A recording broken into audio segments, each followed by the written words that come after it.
Blessed love, this is Ras Sekou representing for the Lion Voice. Seeing? Yeah, man. Keep it locked right there, sir. On to Zion we go. Lion Voice don't move slow, no. Rastafari rules and reigns, and we're going where the blessings flow. Keep it locked right there, sir. Seeing? Ras Sekou said that. Lion's Voice. What are you waiting for? Come together, calling from near and far.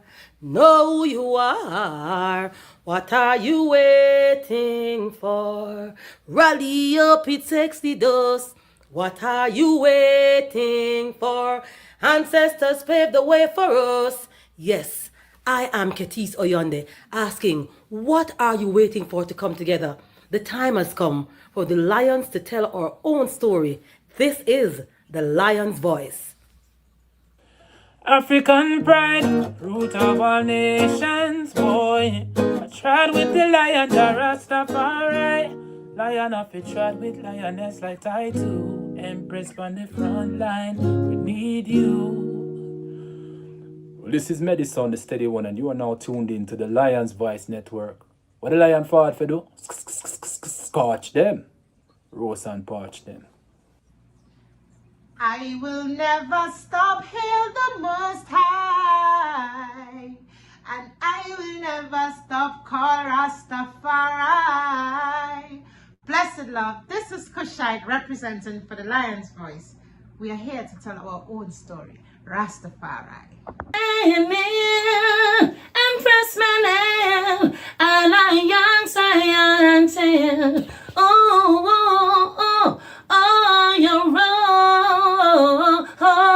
role universally unfold. Be told,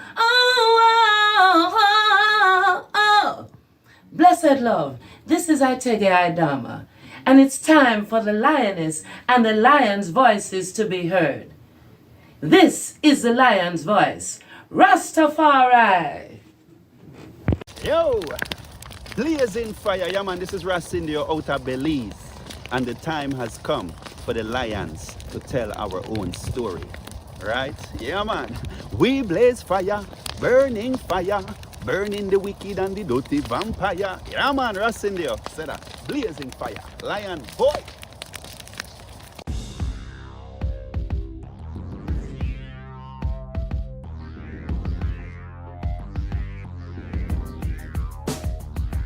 Lion Voice, tell them that's the people first choice. Lion Voice, make the lioness them feel nice. Lion Voice, with the lion cubs we sacrifice. Lion Voice, got to show the people them the life. Lion Voice.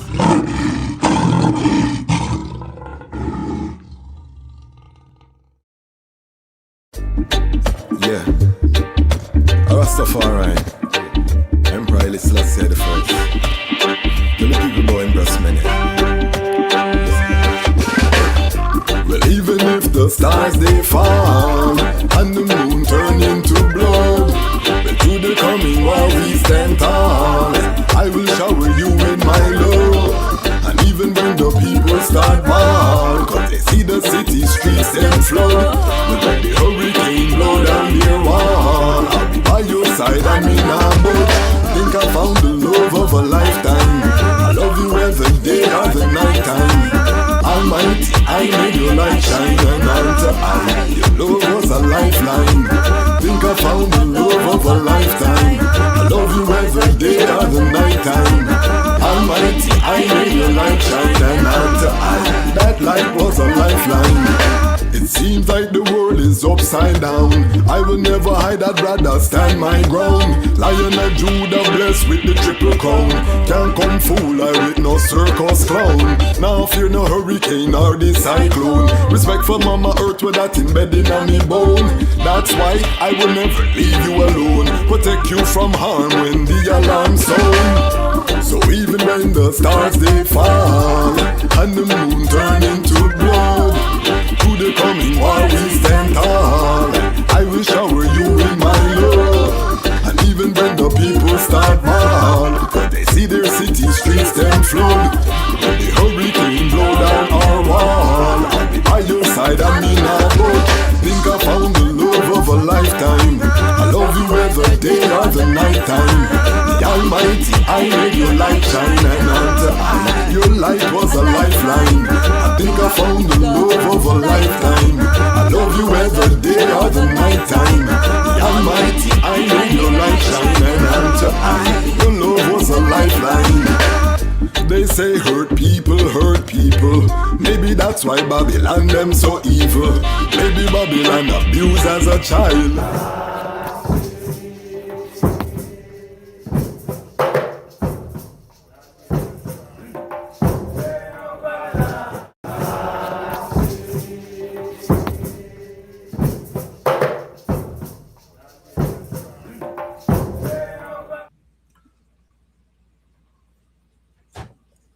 Greetings in that divine name of His Imperial Majesty, Emperor Haile Selassie I. Glory and honor in the name of his chosen queen, Empress Waziri Menen. My name is Kwasi Bonsu, aka Dejazmatch Kwasi, aka Ras Kwasi, aka the Reading Ras, aka the Pan-African Happy Man. I'm a creative industry attorney, I'm an author, I'm an artist, I'm an actionist, and right now I am the host of Reading Ras on the front line. Yes, that's right. It's that time again. We have our legendary elder, Pan-African Rastafari elder Ras Sekou in the house, and I can tell the item that he has a new phone, so the image is crisp. We're ready for them now. We're ready for them now. Don't worry yourself. And we also have another special guest, Sistah Rakina, fresh from her trip to Burkina Faso and Ghana. We're going to take a deep dive on this episode as to what's happening underground in Africa, in Burkina Faso, Ghana. We're going to talk about the whole state of the return. Today we have two books, and we have Sistah Rakina book. We have a new piece of marketing, look crispy animation. I'm so excited about what we can do with animation. I told the item I want to do an animated version of my book. You know, Haile Selassie's Ethiopia, the rise of the priestly warrior kings, the birth of His Majesty, and the technology is getting there. So we are excited. It's the best time to be a creative, maybe ever. But it's also very difficult. If you have not seen the episode we did with PJ Cannon, creative consultant, go forward and check it out. A lot of gems dropped during that interview. But before we get into anything, I want the item to know that right now we are preparing for a monster webathon. I was up into the wee hours, the Lion Voice Network, one of the sponsors for the RMO Global Webathon. I want to apologize to the Lion Pride. We haven't had a town hall meeting this strong. I was hoping to have it. But again, because of our sponsorship of this event, we're providing our editing services and production services to the collective. So we knee deep, you know what I mean? So if you see I head bobbing, maybe it's because I'm working on 2 or 3 hours of rest. But sometimes you have to push it that way. But make sure that the item are present tomorrow, 11 to 3 p.m. For what? For this. Hurricane Melissa Response Fundraising Webathon, Sunday, February 1st, 2026, 11 a.m. to 3 p.m. via RDDM Media. Keynote speakers, celebrities, artists passing through. Prince Ermias Saleh Selassie, Dr. Julius Garvey, Sister Carol, Julian Marley, Empress Sativa, Morgan Heritage, Kabaka Pyramid, Yemi Bolo, Muta Baruka, Janine Spragaben, Prison Islam, Dr. Bobby Price, and so many more. Lock it, Sunday, February 1st, 2026. That's right, 11 a.m. to 3 p.m. Eastern Standard Time. That's right, Rastafari Hurricane Melissa Response Fundraising Webathon.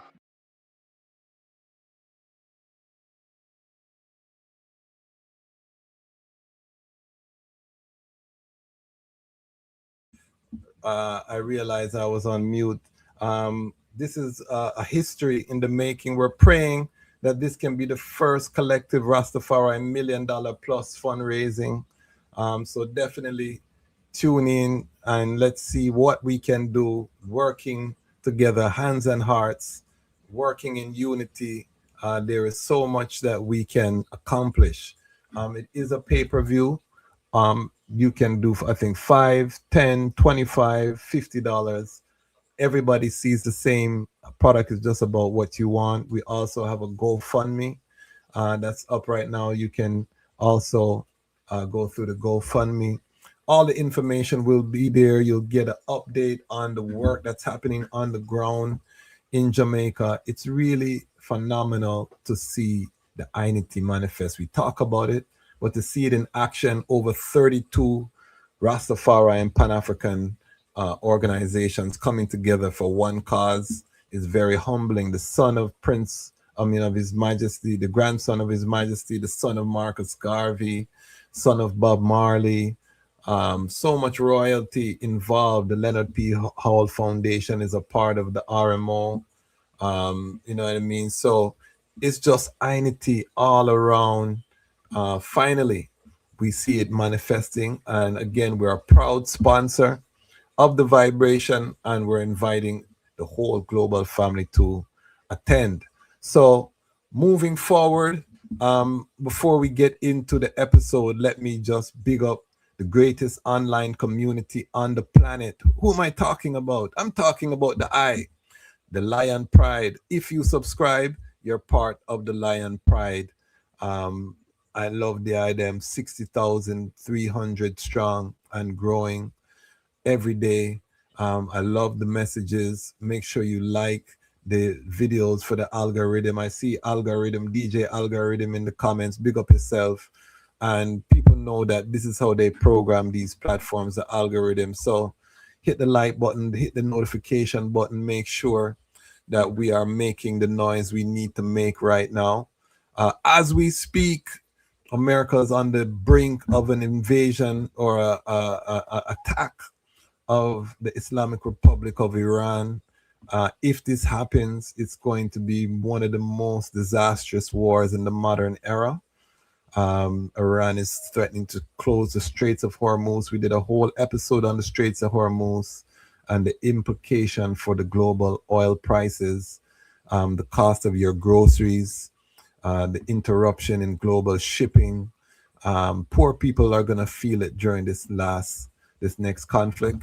So you see on this platform, we've been talking about Black food sovereignty, Rastafari food sovereignty, having relationships with Black farmers, knowing where the food is grown in your municipality, making sure that you fortify yourself against the potential that is taking place. You know what I mean? These are serious times that we're in. So you got to sharpen your blade right now. This is not rehearsal time. You know, if you're Pan-African, if you are Rastafari, if you are whatever you claim to be, you got to stand on business, as the young people would say right now, and make your decision about what you want to do. Big up the Lion Pride on Patreon, our monthly subscribers. I have to big up Ras Super, who just sent in a strength. Ras Super has been a consistent contributor to the platform, one of our Ubuntu Lion Pride members. And the Ubuntu Lion Pride, they just give when they feel like. So big up Ras Super. These are people, a lot of them are elders who just see the works. They know the discipline and they see that we're consistent with the work. And they're just like, yes, you take it. You know what I mean? Continue the battlefield. So big up Ras Super. Big up Full Spectrum Faith, our newest Patreon member, came in strong. Give thanks. We are still having our competition where we're doing a giveaway. We're trying to get to 50 monthly subscribers so we can start our grant program. We're going to be doing monthly grants to different workers in the Rastafari and Pan-African community from our community, just to show that we appreciate love. We want to start moving capital in a impactful way. The price of gold has hit over $5,000, family, which means that the dollar is debasing rapidly. Don't mean that gold is worth more, it means that your dollar is worth less. Silver also So while we have this fiat currency, we need to be putting it together, directing it at our workers so that they can now transfer that into tangible assets, land, equipment. These things are paramount right now. We have to be strategic. So as Lion Pride, I'm going to ask the item at the end of this episode to support Frontline Books, to support our author, make sure that we are directing capital toward the people that we bring on this platform. We vet the people. We don't have just random people up here. That means that these are people who are workers. They're doing powerful work. So even if you don't like Dejazmatch Kwasi because he's long-winded, talks too much, I overstand all of that. Don't take it out on the guests. You know what I mean? Just watch. If you watch for the guests because you like the high level reasoning of the guests, show your appreciation love by buying the guest book, by supporting the guest product. That's the kind of platform and community that we want to build. Holding the fiat currency right now doesn't do us any good. Individually, none of us will escape. Collectively, we are undefeatable. So we want to just keep on hammering this message until we get 60,000 people giving $10. That guest wakes up with over $500,000 in their bank account. It only costs an individual $10. That's the power that we have on this platform if we use it right. And somebody has to start. Big up Ras Roots, our Lion Pride on Patreon, who always is leading by example, economically directing his dollars toward the platform and toward our guests. Big up yourself, Ras Roots, anywhere you're there. And all of the Lion Pride, big up Johnny Johnson, everyone that has been working together to make this community a vibrant community. We have one of the best comment sections online, high-level reasonings, respectful reasonings in our comment section during the episode. So I just want to show that gratitude, family, to all of the item. It really is heartfelt, and I'm humbled to be the conductor of this train to Zion. All right. That being said, big up Wally King's Design. Frontline Books is in the house. Our legendary elder Ras Sekou is here, and I want the item to see the quality. Let me bring forward our elder. Warm welcome. Put some fire emojis in the chat, please, as I bring forward our elder Ras Sekou. Greeting, Ras Sekou. Greetings, my dear brother. Greetings, Ras Kwasi. Give thanks again for another session. Yes. How is everything? How are you feeling? How is everything going there in Chi-Town with the calls? Man. It's very deep, very, very cool. I just came from Atlanta, Georgia. Spent a few days down there. And down there was also cold. So coming back here it reminds me that we as human beings don't need to be in this kind of weather. We need to be on our fatherland, our motherland, the continent of Africa. So it's a work in progress, but we're glad to be here in Chi-Town the same way, and giving forward to the people and building the cause of Rastafari and the Pan-African struggle. Give thanks. You chose some very interesting books. I'm excited to get right into the books that you chose for this month. Yes. It's very exciting. Yes. Which book do you want to start with? Imhotep. Yes. Talk to us. We hear this name Imhotep. Yes. Talk to us. Who is Imhotep? First, I want the audience to see the title, the book. This is the book Imhotep. Is a very much interesting title because it's about the man who a lot of people are not aware of is the father of medicine. He is the one who thousands of years ago started the whole idea of, your whole idea of food, and that your food should be a medicine, and your medicine should be a food. And if we take that into consideration, especially as we know how Western medicine dominates everything. But if we look and don't forget your natural medicines that your grandmother and your great grandmother and your mother taught you, right? Don't forget the herb doctor, or some people either call them witch doctors, but they're really medicinal men, shamans, and so on.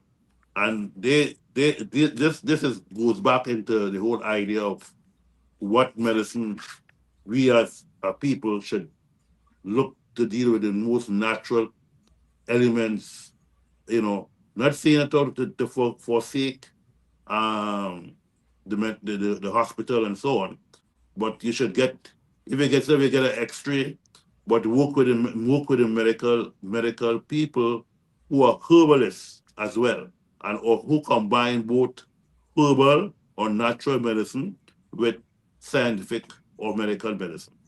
So Imhotep has been lost in our history because Europeans have tried to tell us that it's other people who have really created medicine and not us black people. So here it is. Imhotep, Father of Medicine, a very important book. Not a big book, it was a 6 by 9, approximately 100 and something pages. Is a reproduction book in public domain that we think that is important for African people, black people, Rastafari people should have in the true berry.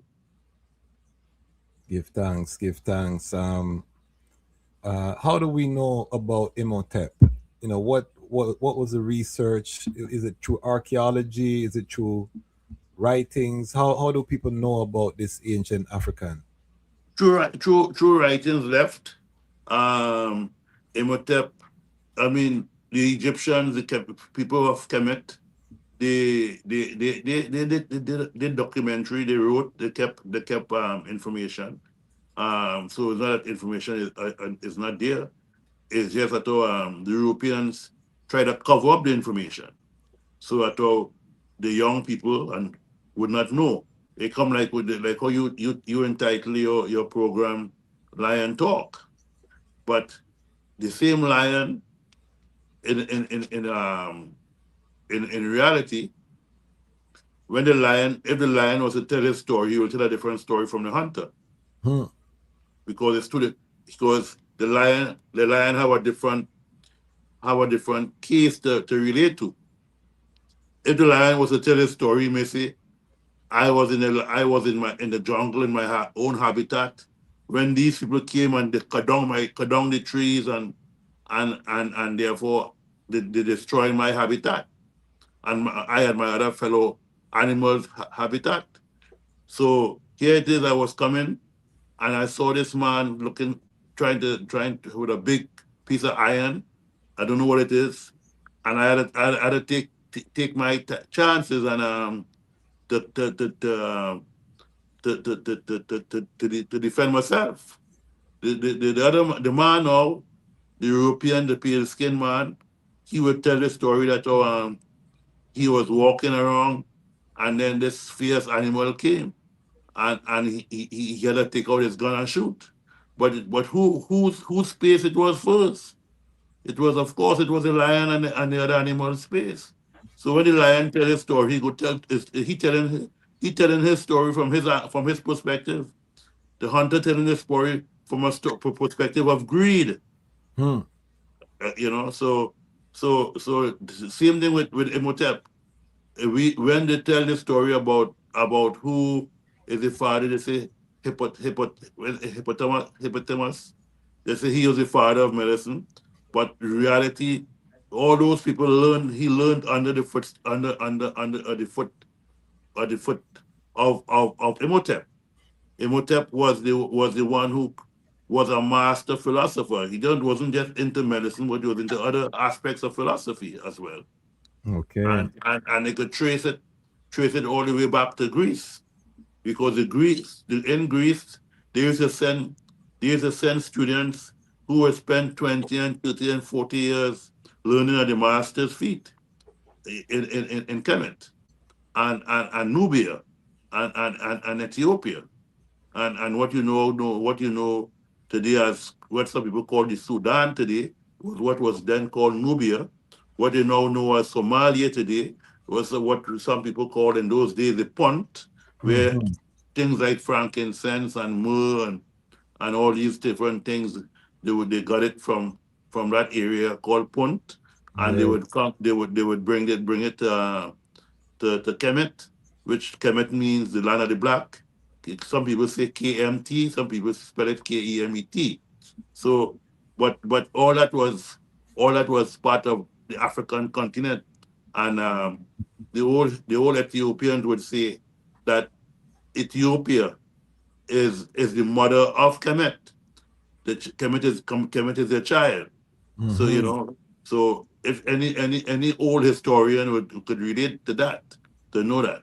So It yeah, so at the end of the day, we must know that the whole idea that medicine, whether you call it folk medicine, whether you call it natural medicine, that is the medicine that or your great grandparents would have practiced.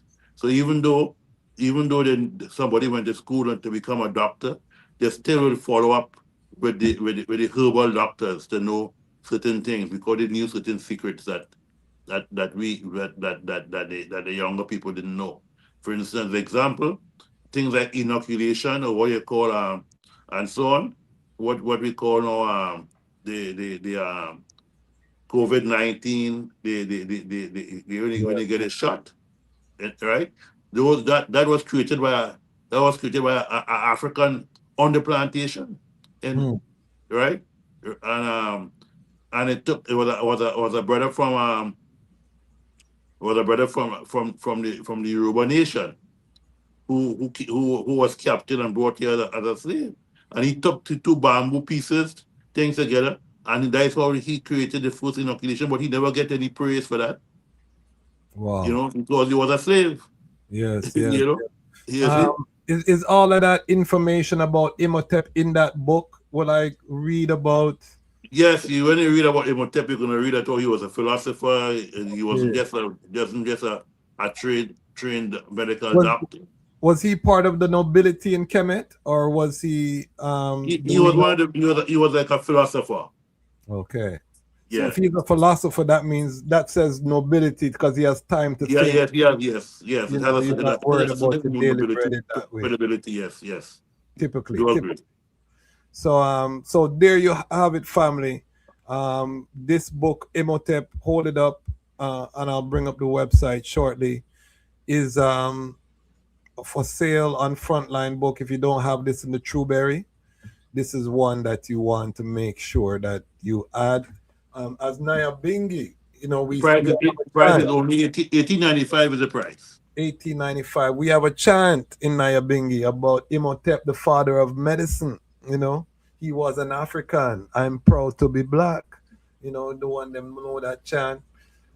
So definitely Imhotep is someone that we want our young people to know about, and that he was brilliant in multiple areas. You know, he was a builder, a doctor, you know, an athlete, you know, all these things. So All um, around it.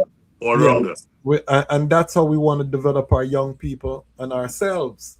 You know, as Africans, we don't limit ourselves because we embrace our divinity and our expression, you know, so we can be great at many things according to, and that's what life is all about. Is, you know, sometimes you pivot, you get into a new area, you gain a level of mastery. So that book, under $20.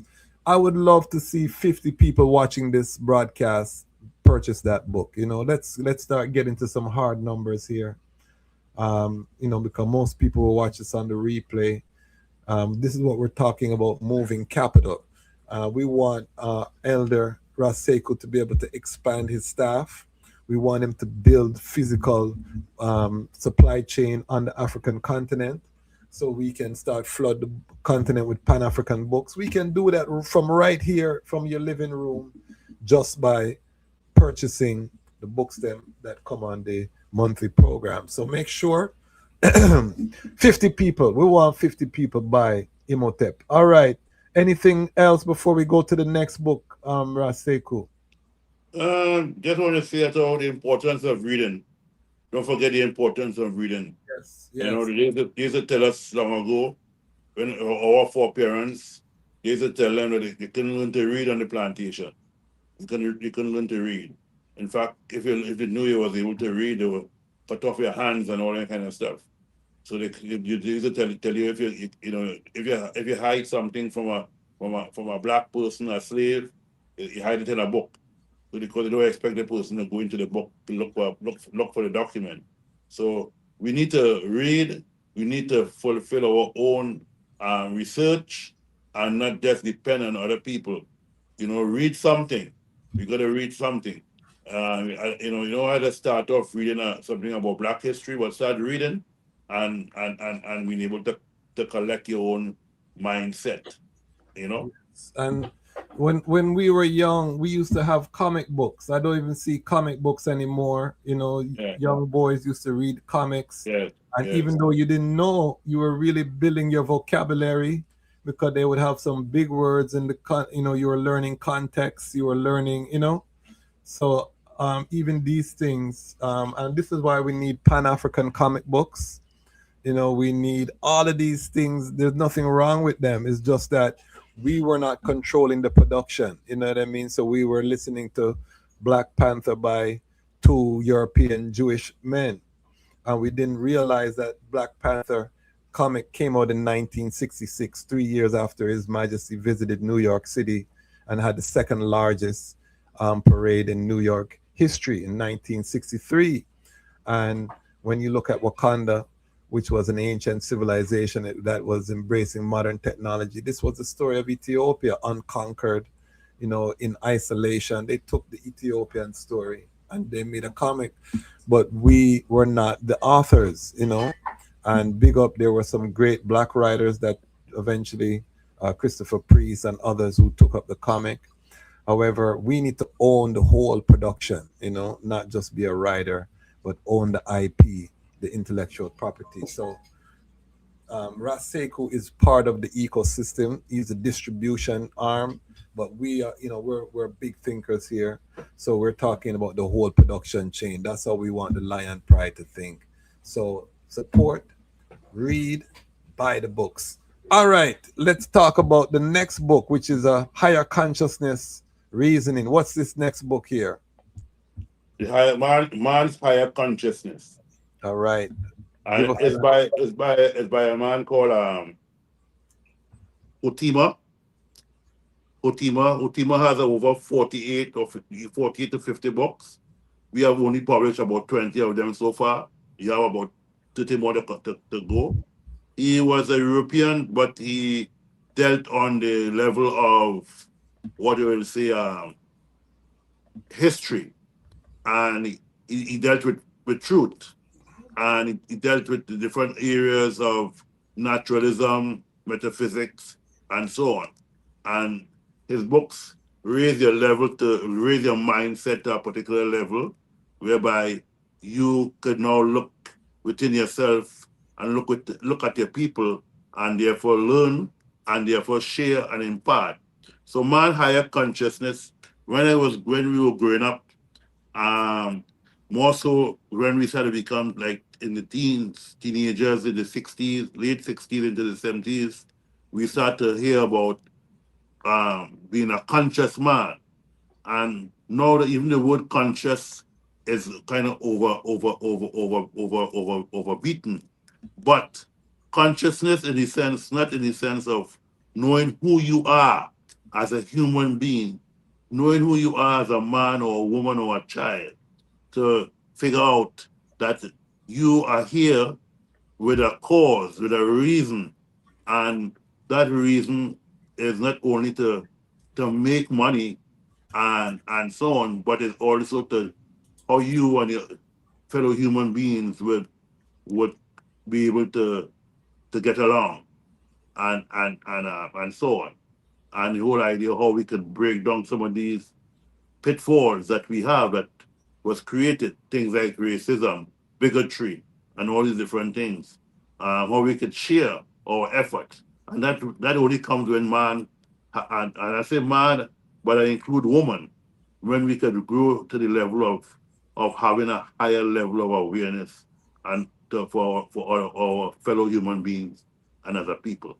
So this book is Man's Higher Consciousness. Is a book that I think if you're on a level of spirituality, if you're on a level of naturalness, I think this is a good book that one may want to read. And it's Man Higher Consciousness by Utima, and he used to be a Trubarian in the Rome Library of Rome, the Vatican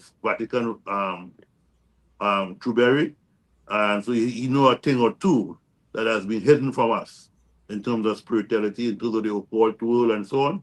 So I would recommend that is a book that we need to read. It's only $27.95, but one could get it, and once it's over $25, you get free shipping on it as well. So give thanks. Give thanks. So we need 30 people to buy that book. I'm just throwing out numbers because I know sometimes you just leave it open. Everybody thinks somebody else is going to do it. So we need to step up, fill your shelves, prepare your Trueberry. If the internet goes dark, we have a shortage of fuel and you can't get access to internet like you used to. What do you do when you don't have physical books there for yourself and for your family?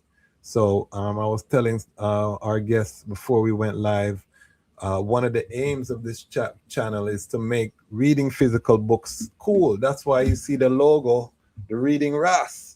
We're reading a physical book because we want to make reading physical books a part of the culture that never goes anywhere. That means regardless, just like how vinyl, has found its niche, and you have people that regardless of the technology, they buy their record player, they listen to their vinyl records because they like that acoustic sound and the quality.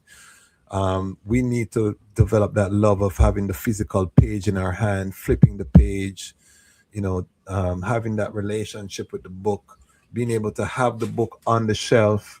You know what I mean? These are things that we take for granted, but it's really a part. And if you watch any movie and you look at the wealthy, you notice every wealthy family has a library room. That's part of the generational wealth that they pass down in these mansions and manors. You always see a Trueberry, and it's because books is really the source of wealth. So we want to inculcate that within ourselves, and it starts by reading. It starts by supporting Frontline Books, our other Pan-African publishers. Big up yourself, Dirty Bookman. All of the Pan-African Black publishers out there who are telling our stories or are publishing our stories, who are making our stories available. All right, that's over there. So we want to just acknowledge everyone in the chat. Let us know where you're watching from. I see some high-level reasoning, as always, taking place in the chat. DJ Algorithm, which is my favorite name of the day. I love that. He said there's an Ethiopian comic book publisher that goes by Ethan. Great stuff. I think I've seen him, but I've never really checked out his work, so I need to go and check that out. Stan Roth, is it Stan Roth, maybe? Comics were a military propaganda psyop after the world wars. Hold on. Not so different than Hollywood and the internet were both part of military R&D. That is the fact. And still used for that purpose. Example, Justice League, Superman, X-Men in global governance, eugenics, transhumanism, all of those things are in comics. Everything, that's all you know, because as a sci-fi comic book reader, everything that we see now, we read about as children long time ago. Nothing is strange when we see them rolling out stuff because we were reading comics. So all of that stuff. And what's amazing is that children grasp these very complex concepts when you put it in story form. And our African ancestors knew that. That's why you see African cosmology has all of these layers and complexities. They were teaching advanced concepts through storytelling, and we have to get forward to that. But again, we need to own the production. Everything we talk about here is about ownership, and being sovereign over your future. So that being said, do you have any further comments before we bring forward our special guest, Ras Sekou? Well, Business. I want to say that what you see in terms of comic books and so on. I remember when we used to up to about 68, 69, when we used to read things like Tarzan and so on. Yes. And it used to bother me because I couldn't understand. And I had to say understand rather than overstand.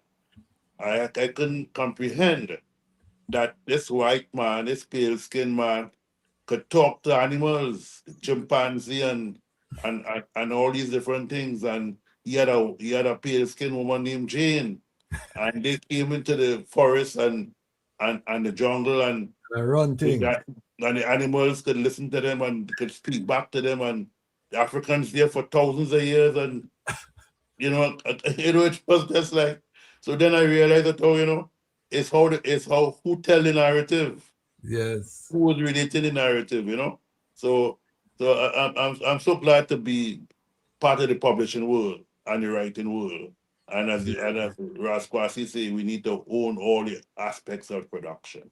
Yes. And there is not just part, there is a legend, there is part of my uprising as a young Ras at Howard University, reading the selected speeches, the autobiography, all of these books that were published by Frontline. So the I is a indelible mark on my uprising. And I'm always honored just to be on the same platform with the I, Ras Sekou. I have to tell the I that. Give thanks to Ras Kwasi. The old teachers, they're young, but they're young also imparts information and youthfulness and the young spirit and intelligence that we did not grasp at some point in time. We are always learning. So we're glad to be in the presence of the young people as well. Give thanks. And, I give thanks to be called young because the gray in my beard. My children are mistreating me. Ras Sekou, they're mistreating me over here, my teenagers. But I give thanks to be called youth. But I'm gonna let the I introduce our guest because the I and this guest go way Yes. Yes. forward. There's a Yeah. great history. So please do us Yeah. the honor Yeah. as the co-host to introduce our guest for the day. Yes. So with much ado, I want to introduce our dear sister. Some people call her Mama Rakina. Go way back historically. Um, Very close to my heart, and my spirit. I am very much or feel obliged to introduce her as a very much accomplished writer. Just published her first book. Um, this is called En Enyombi, and is a book about her own discoveries, finding herself going to Ghana at a young age. I wouldn't do justice in even talking much about it because she herself, as a nurse practitioner and as a practicing Pan Africanist from the time she was a teenager, she could speak for herself. I don't want to be Aaron in this on this one here. I want Moses to come forward. So come forward, Sister Rakina, my dear sister and comrade. Haile. Royal greetings. Greetings. Let me center myself here. Greetings, Yes. everyone. So happy to be here. And before I start talking about my book and my travels on the continent, I just wanted to comment about the book, The I'm Hotep, Yes. because it reminded me of when I was in Tanzania in 2017. I was teaching nursing students at the University of Dodoma. Okay. Dodoma is the capital of Tanzania. And I was teaching, the topic for the day was the history of medicine and the history of nursing. And so, of course, the books that are being used in universities throughout Africa are mostly coming from the West. So when you talk about the history of medicine, you talk about that Hippocrates, that father of medicine, supposedly, that Greek physician, they say was the father of medicine. So I started to look through the books that I was given and try to figure out how I'm going to come up with, my PowerPoint, my presentation for the students. And I wasn't really happy with what I found, because I know that there are, strong African origins in terms of, the history of medicine. So, I didn't have much time. I included I'm Hotep. I did some other research quickly because I had to prepare this lecture. And, I did what I could. And the students, the young people, they started to question me. They're like, why is it that there are no Africans or very few Africans here in this lecture? And when you talk about the history of medicine. And so I charged them. I said, well, you all, this is what I was given. And you all, as the young people, need to find this history. As Brother Sekou said, it's written, and there's also the oral histories, which was a very important part of our history as African people.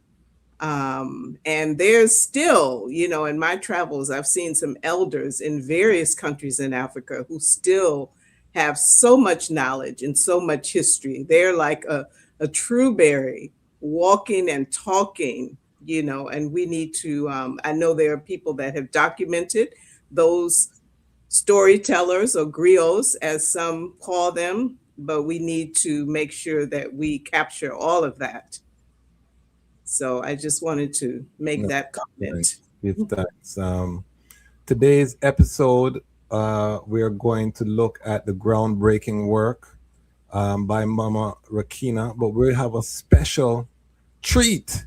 We're going to play a video that's going to set the tone for our reasoning. We're going to get high tech here. I want to. That's a trailer. That's a trailer we have for a book. I want to big up the marketing department from Frontline Books. We're stepping up over here. Yes. Everyone to know. That's brother Jesse Childs. Brother Jesse Childs, big up yourself. Hold on, let's clear this. Hold on a second here, and then we're gonna bring this forward. All right.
I want to see the animated movie now. You know what I mean?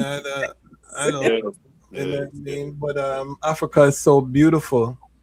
We were talking Yes, before it we is. came online, the lightness you feel just being on the continent. I mean, a sunny day with blue skies in Africa just lifts your spirit. You know what I mean?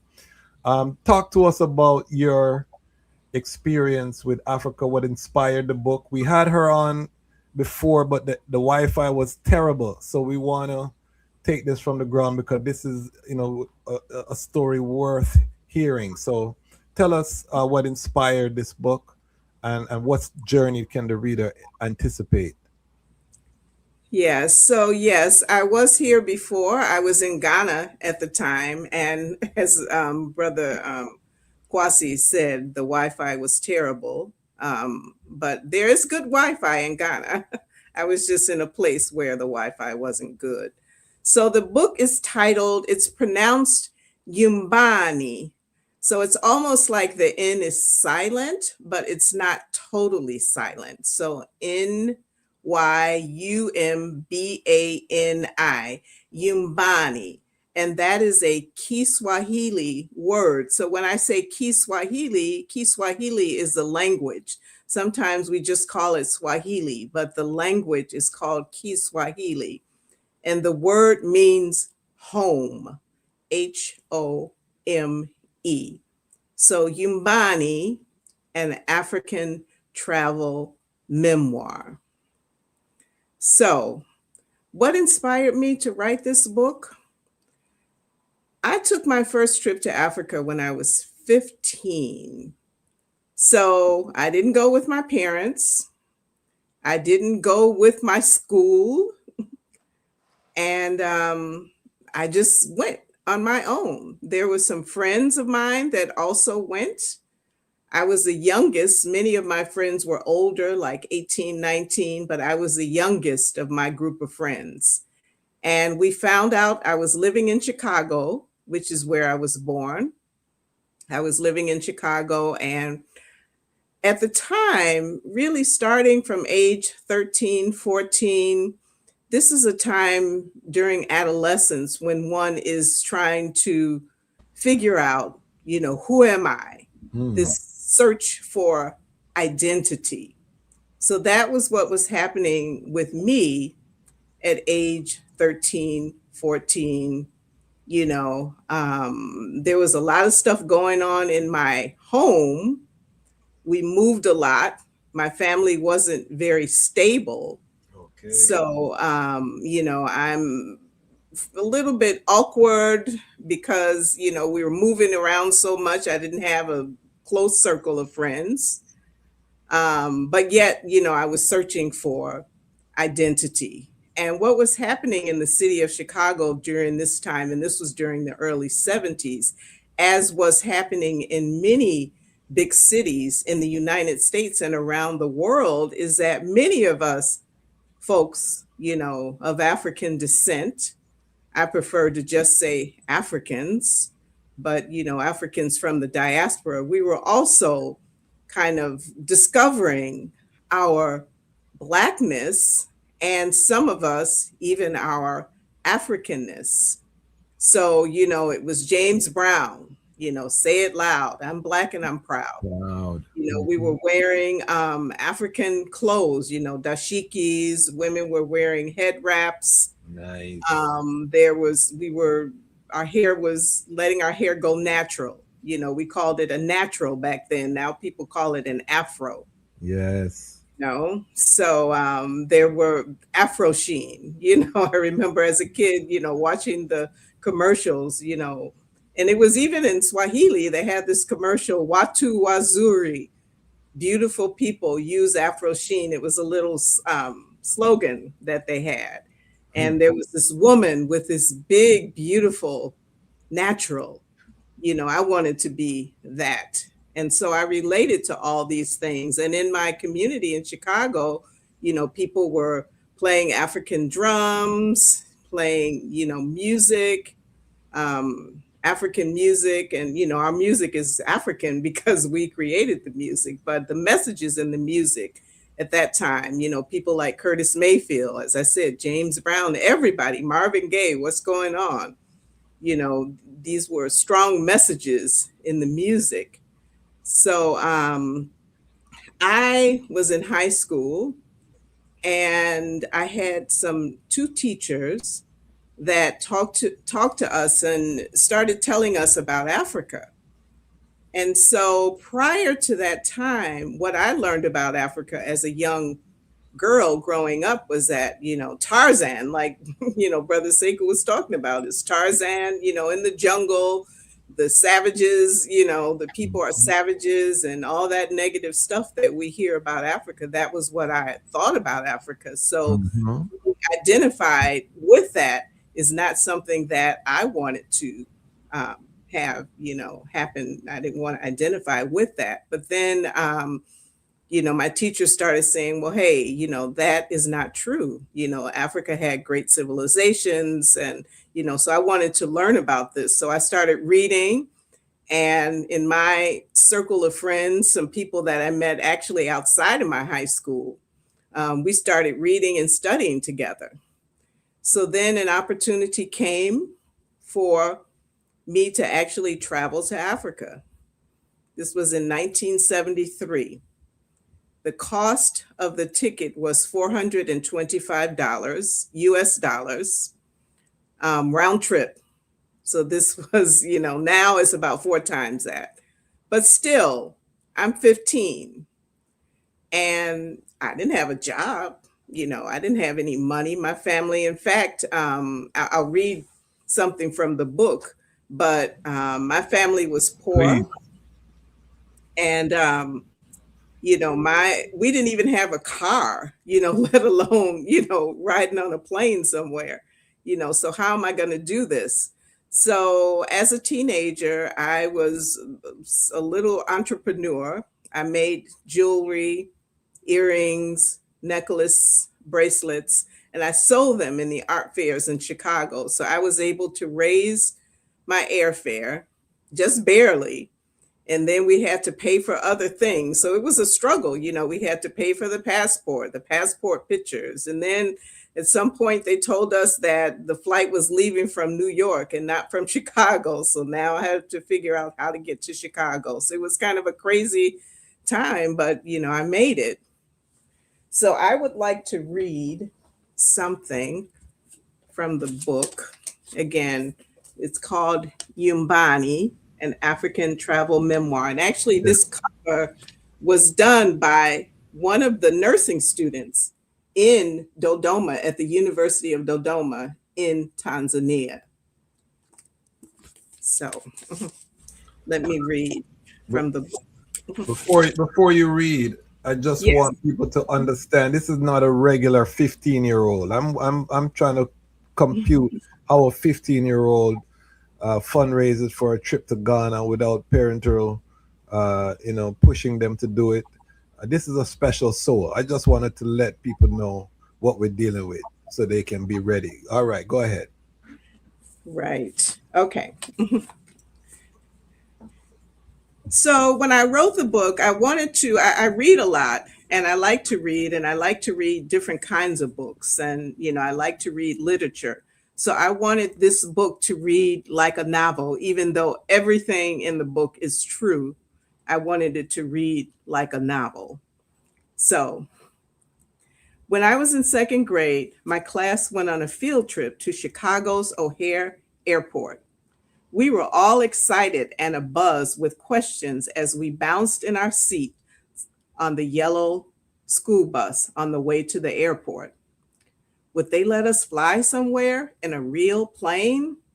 Would the stewardess give us, back then they were called stewardesses, would the stewardess give us Coca-Cola like they did on TV? Would we die if the plane crashed? If we died, would we go to heaven or hell? Y'all scared? The questions went on and on. Well, they actually did let us get on the plane. I was scared and held hands with a girl sitting next to me whose name I cannot remember. The stewardess looked so pretty in her navy blue uniform and long blonde hair. She walked up and down the aisle, passing out little wings, which she told us we could pin on our clothes. I proudly pinned my wings on and squeezed my eyes together, waiting for what would happen next. I don't remember how long we sat there or what anybody said, but at some point it became clear that the plane wasn't going to move. I remember thinking that it was nice that we were on a plane and all, but the whole thing was fake because the plane wasn't going nowhere. The reality was I'd probably never fly anywhere on a plane because my family was poor and only rich people flew in planes. But for a few moments, I started imagining the places I would fly if I had money. California, New York, Florida, Paris, France. Maybe all the way to Timbuktu, I whispered silently to myself, not really thinking that Timbuktu was a real place. I decided right then that I wanted, no, needed to see places outside of my West Garfield Park neighborhood. My desire for travel was born. Wow. Yeah. I love it. I love it. I love it. What do you think, Elder Sekou, when you hear those words, Mama Rakina, you know so long? What are your thoughts? Well, when I hear and for reading, it remind me of some of our great writers like Mama Maya Angelou. It remind me. I could say it how she is a brilliant writer. She reminds me of one of my special people, James Baldwin. So I think without much to say, words are useless when things are known. I think her writing is heading for as a pivotal moment in terms of she has much to give to the community and to the African world. Wow, beautiful, beautiful. So that love for travel was born in you from a young age, to see the world, to know something different than your neighborhood, from the poverty that you were experiencing. And you said that your first trip, what African country did you go to for your very first trip? So I went to Ghana. So yeah, a lot happened from that, sitting on a plane. They wouldn't I don't think they let students do that anymore because of all the security in the airport. But this was, way back in the dark ages, a long time ago. So they actually let us go to the airport and do that. Back when they used to smoke cigarettes on the plane. Remember that? Right. Kill everybody on the plane. Yes. So at that time, I never really thought that, it was, I was probably at that time, I would have been 12, maybe, or younger. No, this was second grade. No, I wasn't 12. So this was, 7 years old. Yes. So now 8 years later, here I am boarding a plane for the very first time. Wow. And I joke with people that, that of course, going all the way to Ghana, first time on a plane, it took a long time. And then after that, I flew on many planes in the US. And I'm like, oh, this is not, it's you're there in a couple of hours or in a few hours. I thought all plane rides were going to be long like that. But yeah, it was my first time on a plane. And there were two brothers, and they were biological brothers in Chicago. Both of them were from Ghana, and they organized a charter flight to Ghana, and they were able to get it at that price of $425. So we heard about it, I was part of the community, of people. I was in an organization at that time at 14 called the Black Body. We read together, we did cultural programs in the community. And so I heard about the trip. And Ghana already had held a special place in my heart because when I was 14, there was a man um, named Rua Chiri. May his soul rest in power. He was from Zimbabwe. He lived in Chicago. He had an organization called United Africans for One Motherland International, or UFOMI. And UFOMI also published a newsletter called Africa Must Unite.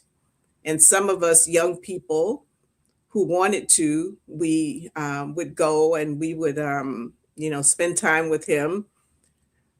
He lectured in the community, so we would go to his lectures on the weekends. And some of us wrote articles. So my special assignment from Brother Ruachiri was to write about Kwame Nkrumah. So already I was familiar with Ghana. I read the autobiography. I read Africa Must Unite. I remember he gave me an assignment once to read a book called Conscientism, which is a very deep, difficult for a 14-year-old book to read. So I ended up, it has physics in it. The last chapters, they're actually symbols, physics symbols and all of that. And I ended up plagiarizing that because I didn't understand it at 14. Now I can read it and understand it. But yeah, so God held a special place in my heart back then. So yeah, that what year are we talking about? 1973. Wow. So this And is I actually have, I'm going to show you. I have the journal. wow. This is every day. It's all in tatters, but I keep it. I wrote down every day. I kept a journal of my activities in Ghana. You can't really see it, but Yeah. What sticks out as an adult reading your child thoughts? What sticks out to you? Like what jumps out with your mature brain, reading your undeveloped brain? What sticks out to you? Right. I just can't believe that was me doing all that stuff at 15. I mean, gosh. We really, if I could go back, my mom, she passed away in too young Yes. in 1999. And I never really thought to ask her, how did you let me go all the way to Africa with no adult supervision? I didn't even have a solid plan of where I was going to be staying. And, we were there for like over a month. And she, but my mother, God rest her soul, she really was very open-minded. When my sister and I, we took African names, some of our friends, when they took African names, their parents, well, I named you this and, this is what I'm going to call you. But, my mother respected our choices. And when we decided to stop eating pork and, meat and, she would cook the side things for us, my mother was just like that. Wow. So she let me go and follow my passion. But even imagine. Yes, it was a little bit crazy. It was a little bit crazy because, the shaky plans that we had, my friend and I, there was a friend that I spent the time with. She was 18 and I was 15. We had other friends that went on the trip, but she and I kind of stayed together. We decided we would be together. So the plan that I have, I was going to stay with this family in Kumasi, that all fell apart. And so we were actually in the airport, stranded for a little bit initially when we got there. Wow, wow, wow. Right. This might be a TV series. Right. Right. This might be a TV series. This is amazing. Um, in terms of your subsequent journeys, because what exactly does the book cover? It covers the spark. It covers the first journey. What is the progression of the book? What is the reader in store for? So it talks about it's my travel memoir, but it also talks about, I write about were the how was I able to do it? Because, as I said, my family didn't have a lot of money. Now, I'm a nurse practitioner, but even, I was a single mother raising my children, living from paycheck to paycheck. And, the paycheck wasn't even enough a lot of times. So I was really, really struggling. And so I talk about, in spite of all those struggles, and even with that first trip, all the things that happened. I mean, it was a wonderful trip and it was life transformative for me. And that was why I knew I needed to go back. So when I left Ghana, my dream was I wanted to be a teacher. And I even had this handbook for the University of Ghana at Cape Coast, because that's where the School of Education was, and that was my goal. Well, it didn't happen like that. I got pregnant at 17, had my first child. As I said, struggled as a single mother. Was the father African? Was it an African father? Yes, his father was actually from Ghana. That you got to read that part in the book, because he was not someone that I met in Ghana. Okay. Right. So,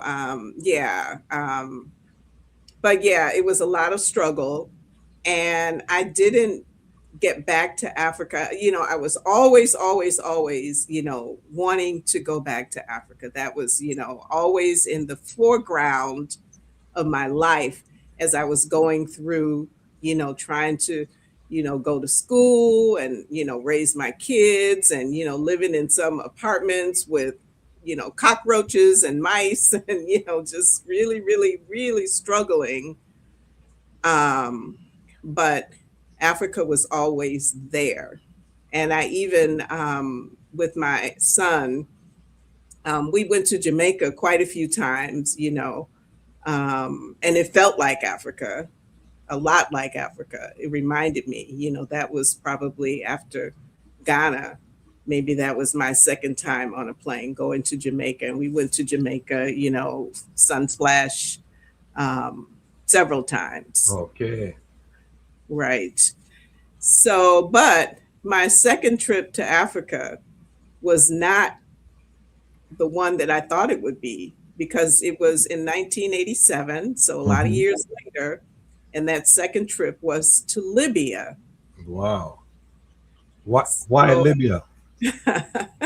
Yeah, I think I want the readers to get the book and read about Libya, but I'll say a little bit about No Libya. spoilers. So no spoilers, you say? I'll say a little bit about Libya. No spoilers. Yes. Okay. It was a free trip, and I visited Gaddafi's house. Wow. So that's a little bit of a spoiler. Yeah. Wow. But I didn't select or choose Libya as this is where I want to go, but it just happened. I always tell people, make sure you have your passport, that it's not expired, because an opportunity came up and I was able to, I always kept renewing my passport. So, I was able to go on that trip, which I talk about in the book. There's a chapter on it. Wow, that's so important.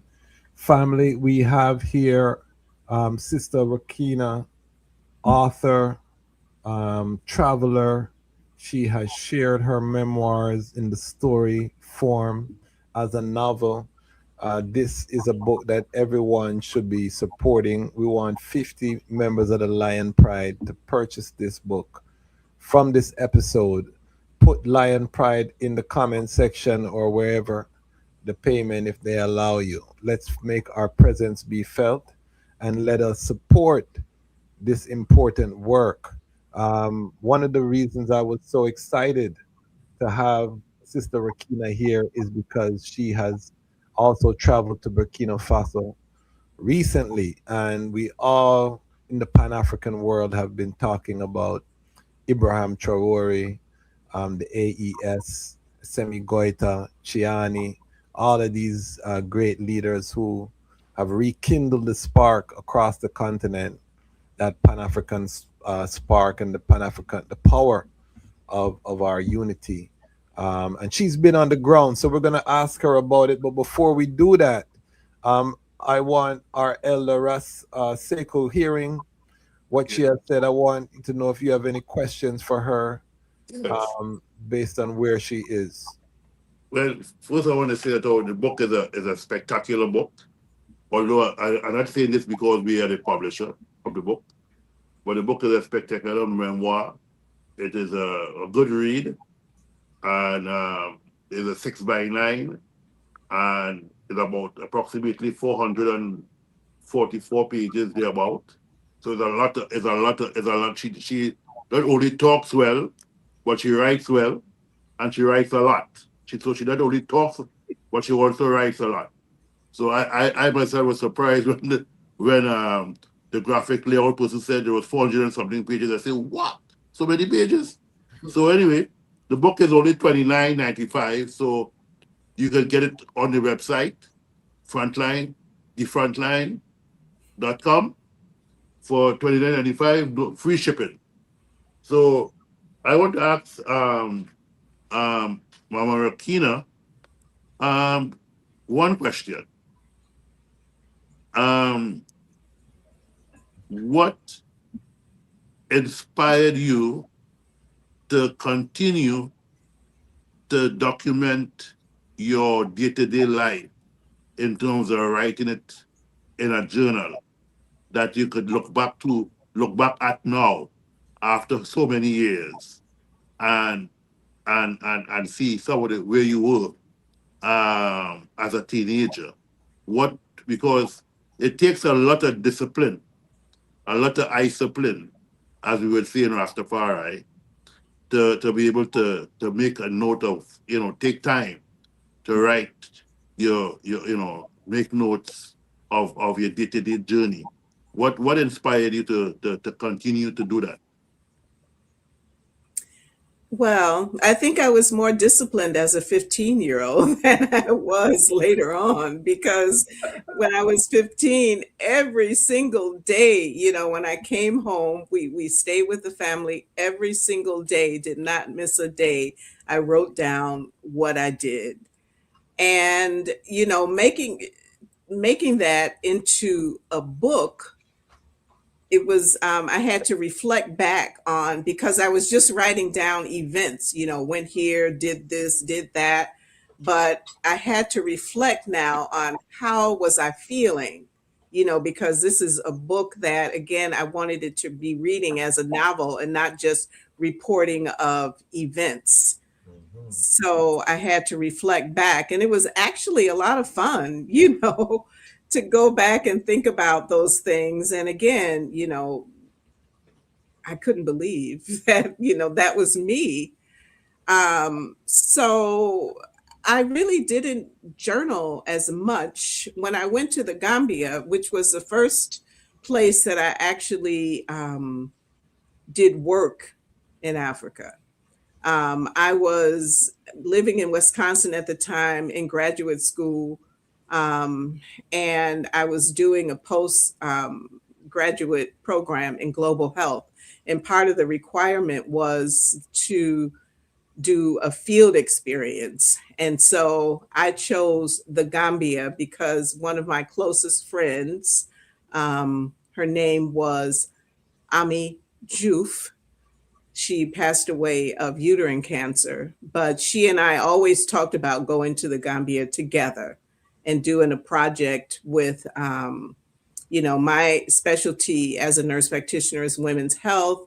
she was a social worker and she also did a law degree. And we were both interested in women's and girls' issues. So we talked about, going to the Gambia, doing projects together. So unfortunately, that didn't happen because she got sick and she passed away. So I knew that I wanted to do my field experience in the Gambia, and really do the work that she and I, as both being Pan-Africanists, talked about doing on the continent. So I did a project with adolescent girls in a village with an organization called Starfish International. And these young girls, ages 13 to 19, they were peer health educators. So we didn't even have a classroom. We sat outside in a circle under a mango tree.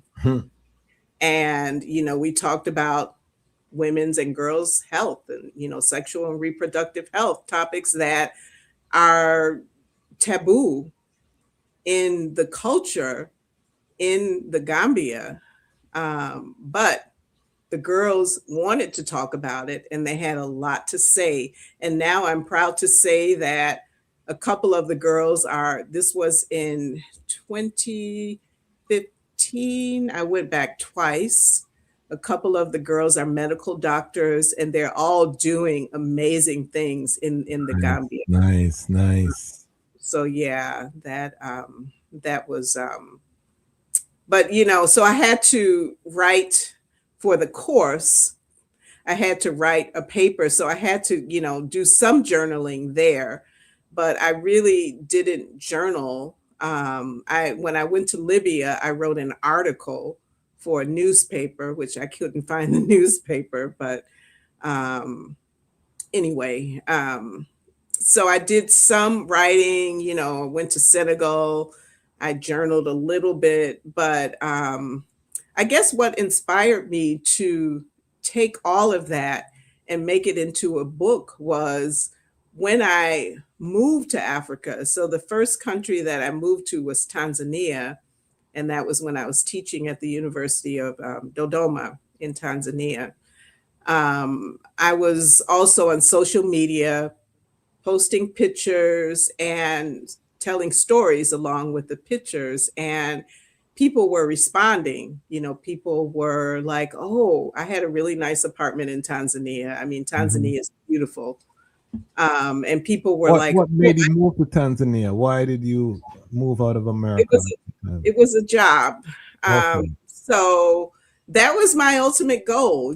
From the time that I was 15, I wanted to go to Africa and be productive and contribute to society. So work in some capacity. So that was my goal from, 15. And finally, I did the project in the Gambia, which I'm very, very proud of. And then I was so thrilled after I did the course in global health at the university. And then I was looking for a job, actually. And so I got the job through a US-based NGO, and I was teaching at the university. But people were responding to my post, and someone said, "Oh, I didn't know they had houses like that in Africa." So I'm like, "Whoa!" I had a really nice apartment, and other people were saying, "Oh, I really love your stories," and a few people said, "Oh, you should write a book." So I decided maybe I will write a book because I've always loved writing. Makes sense. What was so nice about your apartment? What are we talking about? Oh, it was just, it was huge. I guess it was maybe the balcony and the view. Yes. Tanzania, you know that, Mount Kilimanjaro is there. I was in Dodoma, so I wasn't near Mount Kilimanjaro, although I did go visit. I didn't climb the mountain though, but mountains everywhere. It's just mountainous. It's green, the trees, and it's just beautiful. So I had two balconies. I could just, stand or sit on the balcony and just look out, and it was just beautiful. And the apartment was nice. I mean, I had 3 bedrooms. It was just me. And I mean, it was just a nice, nice marble floors. And, it was a really nice modern apartment. So I love that apartment. Yeah. And what because Tanzania is a lot different than West Africa, or so I've heard. I've not been to Tanzania. Explain some of the differences between East and West Africa. Well, the weather is one thing. Actually, in Libya, when I went to Libya, I remember, I'm digressing or changing the subject a little bit because I'm talking about the weather. When I went to Libya, I remember standing on the balcony. We were staying in a hotel, looking out on the Mediterranean Sea, which was beautiful. But I was freezing because I thought I'd only been to Ghana, and I didn't know that Africa could be cold. So I didn't have like proper clothing. And in East Africa, same thing, East and Southern Africa, it gets cold. I lived in Zambia also, and I had to buy a winter coat when I was in Zambia. So, so the weather is one thing. And for me personally, what I felt East Africa as compared to West Africa, and by then I had traveled to several countries in West Africa by the time I got to Tanzania, that it's a different kind of hospitality. In West Africa, people are, very welcoming, very friendly, outwardly friendly. In Tanzania, I think the people were a little bit more reserved. In East Africa, I was in Uganda as well, and then I was in Zambia, which is in Southern Africa. Those are the 3 countries that I actually worked in and lived in. Okay. In Africa. But people were it took a longer time for people to warm up to you, just were not as openly welcoming and friendly initially. And I think part of that, and the other thing is that the people from East Africa may not know our story as much as people from West Africa. When I say our story, I'm talking about history, and I'm talking about the slave trade. Yes. The people, when I was in East Africa, most of the people because this was a program that sent physicians and nurses to countries in Africa to serve as visiting lecturers in the classroom and in the clinical setting. So I was in the hospital and at the university teaching students. Okay. Most of them were white. Most of my colleagues were white. So then, many of them were not used to a Black person, an African that looks like them, coming to do this work. So there was some conversation, the few Black people that, Africans that were there and in different other countries, saying that, sometimes the people felt like, why are we there? Because, the whole white savior mentality that people might have, that, what is, and then they look at me or someone that looks like me, and what can they do for me? I'm not talking about the students. I'm talking about the faculty and the other people, that. So, yeah. And in Zambia, there were people that did not, some of the young people, I did a project with the Ministry of Education there, a health related project, had never met a Black person from America. Never, ever. And some of them were questioning whether I truly was born in the United States, because, they'd never seen anyone. So that was... They thought you were just another African. Yeah, I mean, people would say, oh, you're from South Africa, you're from Kenya, you're from Zimbabwe, they didn't believe that I was actually born in America. Um, That's special. That's special. oh yeah, it is. Well, I think that you're the perfect person to have the next conversation, which is what is really going on in Burkina Faso. We hear, we romanticize people very easily because we've been through a lot. But at the same time, it seems like all the news that we get from Burkina Faso is good news. Aside from the assassination attempts every other week. Right. You know what I mean? Aside from the assassination attempts, all the news that we hear seems to be positive. So, take us through your first trip to Burkina Faso, what it's like on the ground, and your thoughts on the captain, Ibrahim Traore. Right. Okay. So my first trip to Burkina Faso was in 2011. So my recent trip was my second trip. Okay. So in 2011, I went to Burkina Faso for FESPACO, FESPACO. And that is the International Pan-African Film Festival that happens in Burkina Faso, in Ouagadougou, which is the capital, every other year. I hope to go back in 2027 because it's in earlier in the year. But anyway, in 2011, Blaise Compaoré, the person that killed Thomas Sankara, was the president. So I had a tragic story. He's one of his close friends. Yes. So I went for FESPACO. Actually, a friend of mine from Chicago who's a filmmaker, she just won an Emmy. I wanna big her up here. Barbara Allen, or BA as we call her, she won an Emmy for her most recent film on house music in Chicago called, what is it? House Music Revolutionary. I can't remember exactly the title, but she just won an Emmy. But that year in 2011, she had a film called From DuSable to Obama, Chicago Black Metropolis, I think was the title. And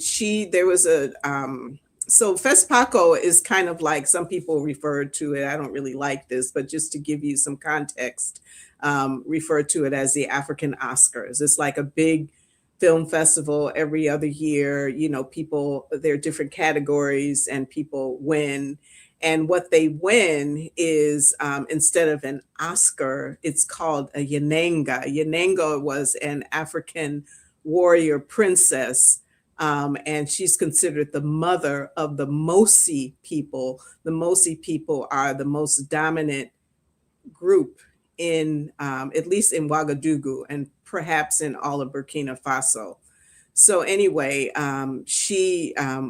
there was an African diaspora category, and she was in competition. And I think Raoul Peck, the Haitian filmmaker, who many of you may be familiar with, was also in that category, and he won that category.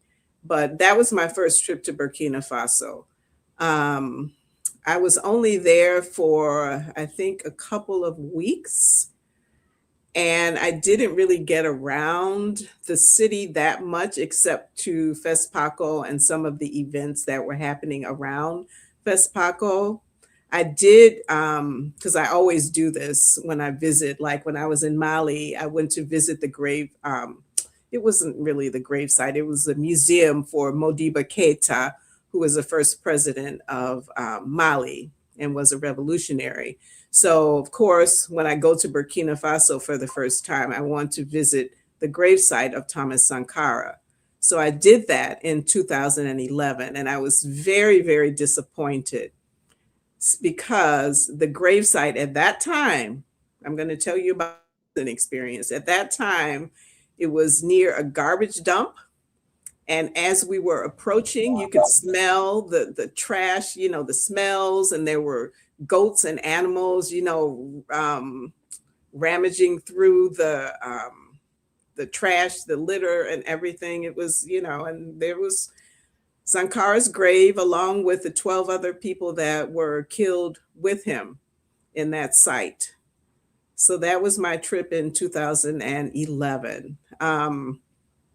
Ouagadougou, though, is a beautiful city, and I'll talk about my recent trip now. But even back in 2011, it was a beautiful city. The art, the architecture is something that really impressed me. The buildings, people are very creative in how they build. I mean, it could be, you might call it Wakanda, is kind of Afro-futuristic in terms of how people build the structures, the buildings, just the colors and the shapes. That impressed me even back in 2011, and even more so with this recent visit. Wow. So, yeah. Keep going. Talk about it. Yeah. So the recent visit, I went with ADDI, the organization. It's called the African Diaspora Development Institute, or ADDI. President and founder is Dr. Arikana Chihambore Kwao, who was a former ambassador to the UN. She's a medical doctor. She's a very dynamic, charismatic, and great organizer. ADDI visited Burkina Faso in 2024, and they met with the president and some government officials. And the story is that, the recounting of it is that some of the people that went that year had traced their ancestry to Burkina Faso. And then a conversation ensued that, hey, can these people get citizenship?